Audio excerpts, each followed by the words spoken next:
Namo Myoho Renge Kyo, Namo Myoho Renge Kyo, Namo Myoho Renge Kyo. Hi, everyone. Hello, friends. Thank you for being here. Thank you for your practice. Thank you for taking a moment to like and subscribe and help expand the Sangha. You guys are awesome. Life condition. Many of us came, well, I was exposed to and started investigating Buddhism at a very young age. But in recent decades, there have been the growth of these huge organizations, right? And they take advantage of the Sangha, the amalgamation of people with like minds wanting to learn about Buddhism. And although the goal should be promulgating Buddhism and learning about Buddhism and staying focused on our Buddhahood, well, you know the story. They abuse that and use it for their own growth, their own advantage, their own whatever, politics, money, whatever. It's the history of man. It's the history, we see it throughout the thousands of years of Buddhism. There's a constant course correction going on throughout the history of Buddhism. We talk about it all the time. Nichiren was pointing it out in his day. That was his whole mission, as he saw in the story of the Lotus Sutra, as one of the leaders of the Bodhisattvas, identifying us as the Bodhisattvas of the earth. Shakyamuni talked about coming in the future, that of the earth being a reference to in the future. That's you and I.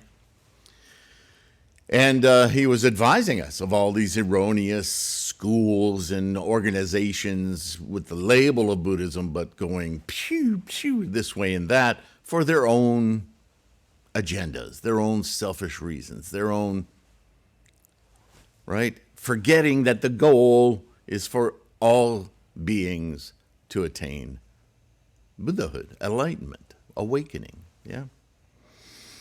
So, like Nichiren, and he told us, do as I do. So here we are, trying to be bodhisattvas and lead people to ourselves first, of course, right, toward Buddhahood, influencing then everyone around us and assisting them when they're ready, when they ask in any way we can, always starting with chanting. Because you got to open the door before you can walk through it, right? So this thing we learn about very early on, life condition, and we sort of never really get a definition for it. We sort of think, oh, well, that's so I feel better, so my emotions are better, so my state of mind is better. But what does that mean? And in Buddhism, it's very well defined, actually, but we never quite get that from these. We just get feel-good stuff from the organizations, right? And that leads to the incredibly opposite thinking that, well, chant for what, like Aladdin's lamp, chant for what you want. How crazy is that? When you and we all know that the four truths, right, is about cravings, desires being the very source of all our sufferings. So let's stop that so we can get away from our suffering and experience life fully. So these organizations, these groups, these sects, they tell us, well, chant for stuff, go for those cravings, go for those attachments. What the hell? Really? I used to try to make sense out of that. I used to think, okay, so really the earthly desires or enlightenment isn't about chanting for stuff. It's about taking that energy, that craving, and putting it into our enlightenment. As Nichiren said, single-mindedly desire, if you're going to crave, to meet Buddha. Now you've converted that craving into something useful. And you're actually breaking free of the craving when you do that. Not the craving of something, but the act, the energy, the commitment, the resolve to. That's what's important. But you know what? I'm tired of saying that because people still don't get it. It's very easy if you follow Nichiren's teaching, chant for Buddhahood. That's the only thing you should be focused on when you're in front of your Butsudan, in front of your mandala, endeavoring to open your Gohonzon mind, because that's the only thing it's going to find if you focus it on finding it. It's an invocation of Buddhahood. It's not a please, please, please. It's not a pray, pray, pray. It's not a worship, worship, worship. It's a manifest Buddhahood now, this moment. All that other crap is obstacles. It's the opposite of Buddhism. So please. So what do we mean when we say life condition? If you look it up, if you go on Google or dictionaries or whatever, it's funny how everywhere I looked, and once again, this is one of those topsy-turvy Buddhism things. When we talk about or write about life condition or life conditions in the vernacular of cultures, societies, the English language, every definition is about the conditions necessary for life, right? Universe happening to me, life happening to me. How can I exist if my environment isn't right? You see where I'm going? As Buddhists, we know our environment is a reflection of us. There's no separation, but we are the progenitors, not our environment. We, our mind, our perception, our engagement with, in the flow of, we are life. Life doesn't happen to us. We are life, and it's all around us. We are in it. We are engaged in it. It's a symbiotic, interpenetrating reality. So, as Buddhists, when we talk about life condition, we're not talking about conditions for us. We're talking about our mental perception and our experience being reflected, instantiating, being in it. We create the conditions. We have the tendencies. And they're mirrored in our environment.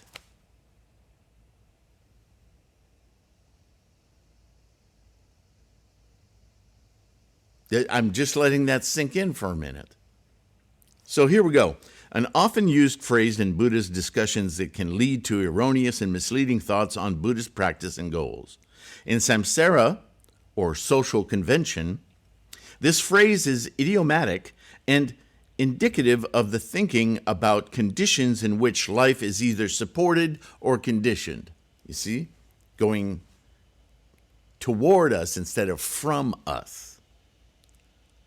Living conditions, this is from the internet, refers to the circumstances of a person's life. Shelter, food, clothing, safety, access to clean water, and such.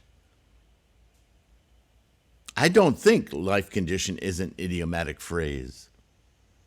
An alternative might be conditions for life, okay? Which refers to circumstances needed for physical or biological life to exist, like water, energy, a suitable environment, and such. You can identify the things in your environment, but they don't form our mental vision, identification of self. Always remember, Buddhism is about the mind. Yeah, I know some of you Darwinians out there are saying, yeah, but we came from amoeba and the water and fish and walked on land. And I'm not denying evolution at all. Yeah, that's all well and good. I'm talking about the sentient mind, the self, the idea that you are you and I am me. That's not created by our environment. I know there's going to be psychologists out there going, well, nature, nurture. Yeah, but you still believe that man's sperm and woman's egg makes a human. Where I've told you before, birth it takes 3. You are an independent in there who enters that interrelationship. You are an amalgam of your own tendencies and conditions melded within those 2 tendencies and conditions. See, Buddhism all the way through is very consistent about this. Buddhism, however, considers one's life as conditioned, yes, conditioned by the formations of our thoughts, actions, and engagements. Karma. That's life. All of life, not just you and I. The trees, your pets, the universe, on and on. None of it exists without the process of formation from quiescent energy, yeah? Everything. So yeah, we're conditioned physically. But samsarically, our mind works in concert with that. Our mind is conditioned until it isn't. Until you have an actual question, a doubt, a perception, and you start to see that you're not just falling through life. You're not just a wave in the ocean. You can interact because you are conscious. When does that start happening? When you're a baby and you're looking around going, wow, look at all this stuff. Through puberty, young adulthood. These are all different stages when we go through this process of renge, aha. Buddhism just takes it to the nth degree. So here we go again. The conditions, quote unquote, of life begin or being the precursor of our experience of life rather than our environment imposing conditions on us. See the flip-flop? You want to know why you're stressed, anxious, having bad feelings? It's because your brain is viewing yourself as a victim of the world, of your environment. This is exactly what the Four Noble Truths is saying. From the very start, Shakyamuni was saying, here's the problem. This is why we, quote, suffer.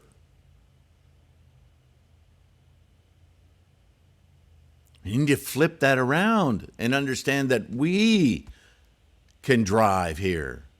We can have an alternative experience of life that is far more clear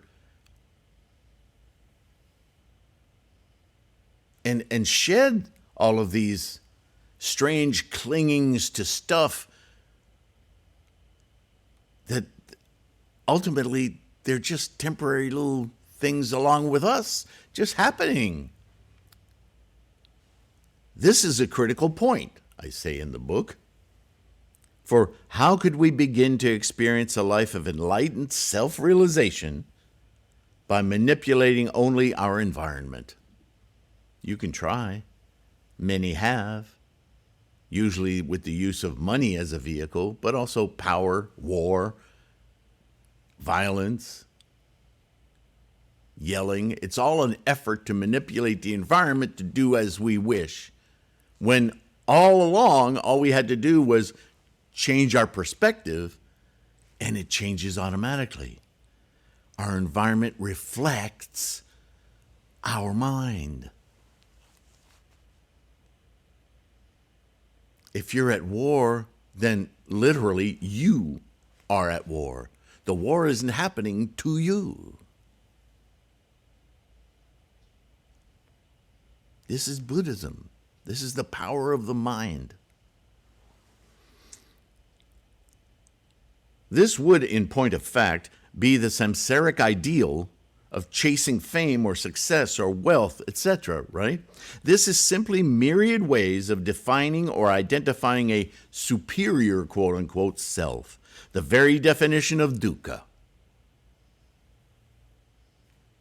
Rather than this is the Buddhist view that by shifting our gaze firstly inward to realize the constructs as they are confining and limiting our experience of life by clinging to impermanent and fleeting possessions, we can instead focus on the open and unlimited potential in each moment of our momentum into the next.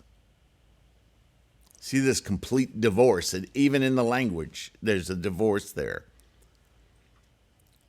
From identification, clinging, having, possessing, owning, being, stuff, emotions, relationships, to a moment-to-moment participation, being in, seeing in each moment the potential for realizing whatever it is we want to experience without regard to the past, to ownership, to possession. Move with life. Stop resisting it by anchoring yourself in stuff. Change your mind's perceptive experience. That's Buddhahood. Let's go on.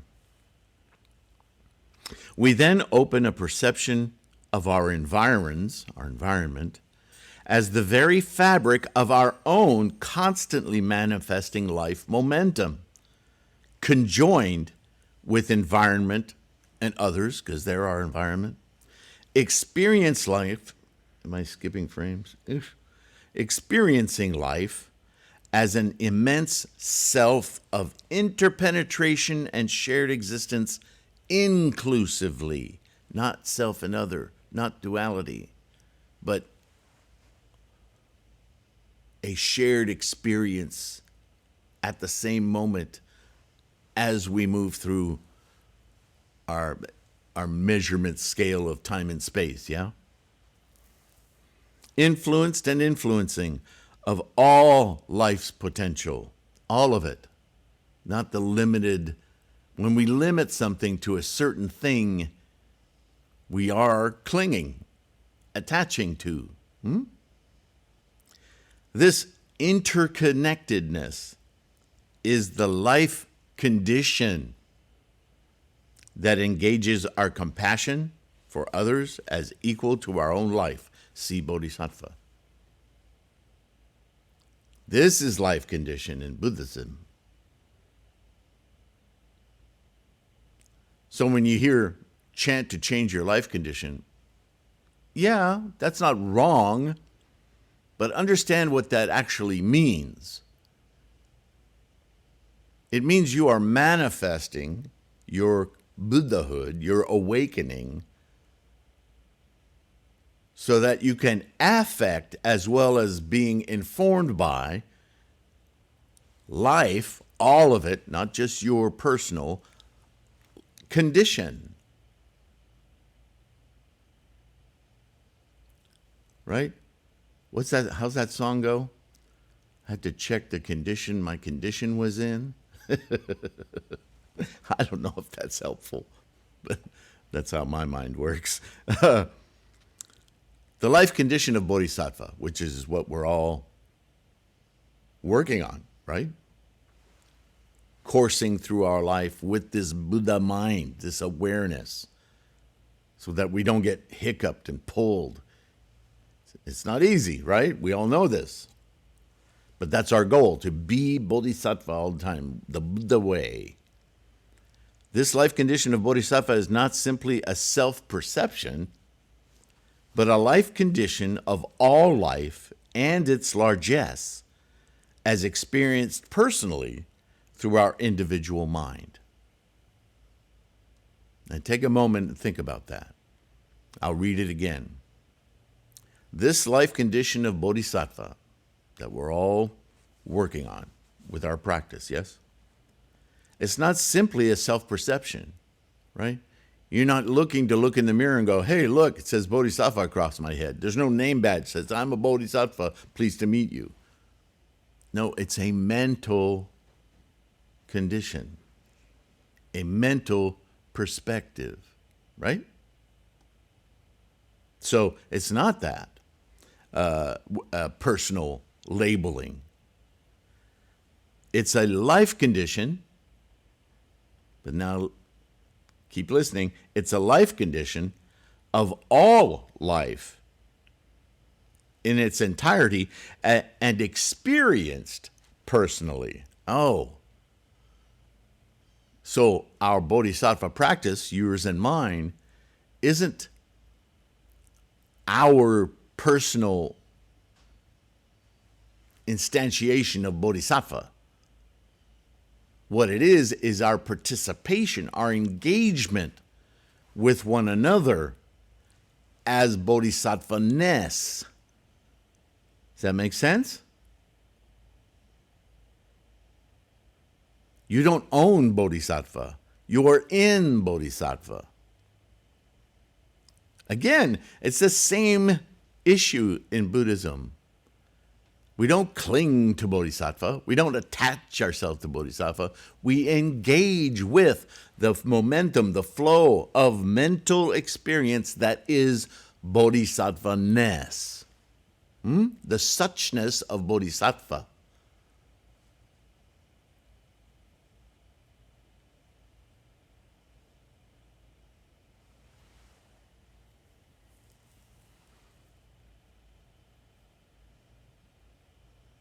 And we experience it, we join with it with our own individual mind. That's how we personally join in with it. Because it is understood to be a shared condition, whether others are ignorant of it or educated to it via Buddhist practice, it cannot be solitary or solipsistic. This is not something you can do on your own, alone as a bodhisattva. But you can be in bodhisattva because every other person, mind, sentient mind on the planet is bodhisattva. Many of them, as I state here, are ignorant of it. And they don't follow that guidance. They don't even know to look for it yet. That's our mission of propagation. By the way, you're totally capable of bodhisattva, totally capable of an aware Buddha mind. You just don't know it because you're sleepwalking. You need to awaken it. But they'll never know if we don't tell them. And tell ourselves, because we all have to remind ourselves now and again, don't we? In other words, the life condition of bodhisattva is felt, quote unquote, or experienced by all who come into contact with it, and therefore influenced by it. Remember, I'm always saying this. Your practice will influence your environment. How can it not? That is the beginning of propagation, the beginning of shoju, and sometimes shakubuku. This happens whether they are aware of it or not. This is our primary tool, quote unquote, of propagation as we influence our environment as the simple result of the effort of our practice to realize our true nature. Buddhaness. In simple terms, in our samsaric mindset, others, the environment, society, parents, weather, etc., all impose conditions on our experience and potential of life. Right? Oh, if only it was nice outside, or so on and so forth. Whereas in Buddhism, it is our perception, our appreciation, and full experience of life in each moment that provides for us the immensity of opportunity to live fully our potential within the entire scope of life with others and with our mutual environment. Buddhism turns samsara on its head.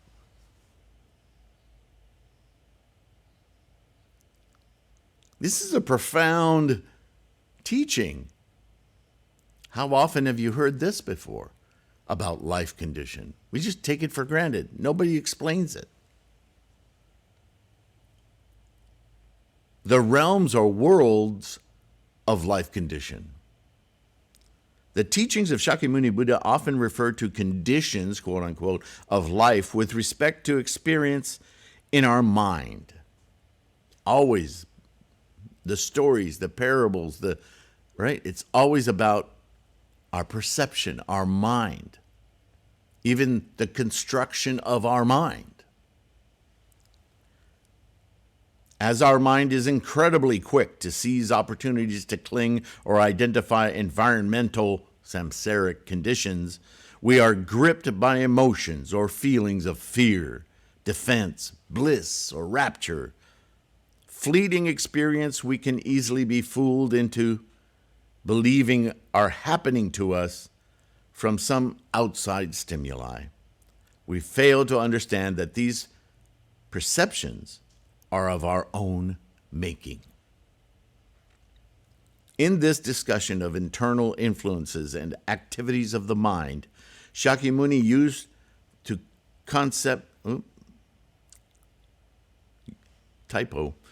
the concept of mental compartments or realms of thought.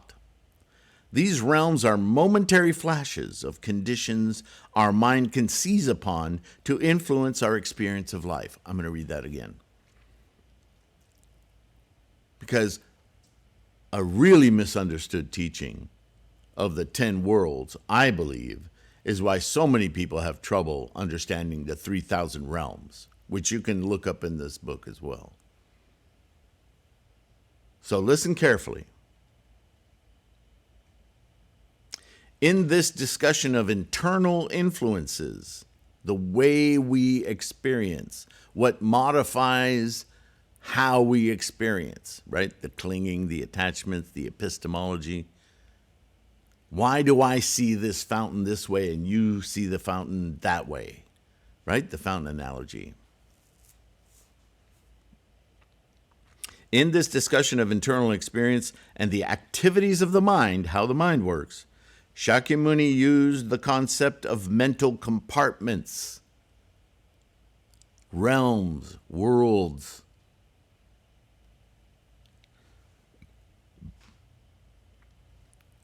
These realms are momentary flashes. Remember moments? You can look that up too. Momentary flashes of conditions our mind can seize upon to influence our experience of life. So it's not that your mind goes to the world of hell or any combination of hell, hunger, animality, Buddha, Bodhisattva, learning, all at the same 3,000 realms in a single thought moment.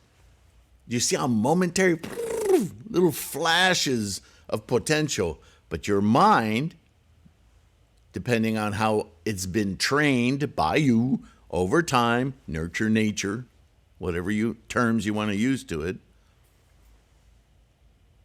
has, what did Shakyamuni call it? Habit energy. Kind of gravitates one way or another. And you're not even perceiving any of that. It's just happening. And then a thought comes to your mind. And you go with it. Because for that moment, that's your truth. That's why we have to work so hard to train our mind to go through the Buddha filter first, to clear that stuff out of the way. So what am I saying here? Those little flashes with your habit energy, your mind can seize upon those things, and that changes your experience of life. Instead of experiencing the totality of life all the time, 24/7, 365, Buddhaness, Bodhisattva way, you're in these 3,000 realms and you're going, oh, over here, over here, over here. And what's going to happen? Because you're not perceiving the entirety of life. You're only perceiving these little potholes. And so you're jostled and affected instead of the other way around, affecting outward your environment so that it reflects your maximum potential. This is a pretty deep discussion of what life condition is, yeah? But it ties together all these different teachings. It's all there. These realms are momentary flashes. This is the samsaric matrix of influence to be recognized and subdued. You need to cease those formations because that's what's happening. You're forming your thought, your idea of your experience based on these little seizures of different influences that are impermanent, that are samsaric. By awakening our Gohonzon mind to use our Buddha wisdom, we can observe these samsaric realms without their influence. They're still there, but they don't affect us. They don't influence us. We see them, and we are adults. We rise above them, right? That's Buddha wisdom. To think of the 10 realms or the 3,000 realms as actual life conditions is to miss the point, and the fact that they are conceptualizations of momentary samsaric thoughts as fleeting influences. No mind remains solely in any one or group of these realms. It is essential to understand that these are the myriad influences of our samsaric misunderstandings of the intricacies and complexities of the mind. So if you've been taught, or if you're thinking that we slip from realm to realm, stop that. I've just proven to you that that's not how it works. That we're at the end of we're at the caboose of the train, and our experience is coming through all these other freight cars of karma, and at the end we think, I've got it. But what you've got is this incredibly tainted, built, contrived freight train of attachments that you're allowing to influence your thought. So how can your thought be clear? To instantiate your Buddha mind is to go to the front of the line. Now you're the cowcatcher at the front of the freight train, right? And you're plowing through experience, and you know you're carrying all that karma behind you, but it's not directing your momentum.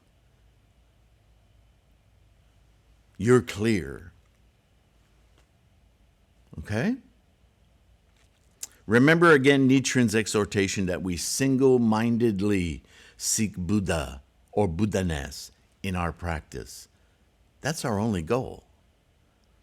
And in our lives. This is not a simple goal, but rather the effort to always experience the mind's vicissitudes in relation to its often clinging habit of seizing upon samsaric influences. Life, then, is truly what you make of it, and not what it makes of you. Drop the mic. Namo Myo Renge Kyo. That's kind of a long one. It's a meaty one. And it includes several other concepts, but that's the amazing beauty to me of Buddhism, is that the more you study all these seemingly disparate aspects of Buddhism, they all come down to the same point. They're just different ways of arriving at this point of ultimate clarity. Oh, yeah.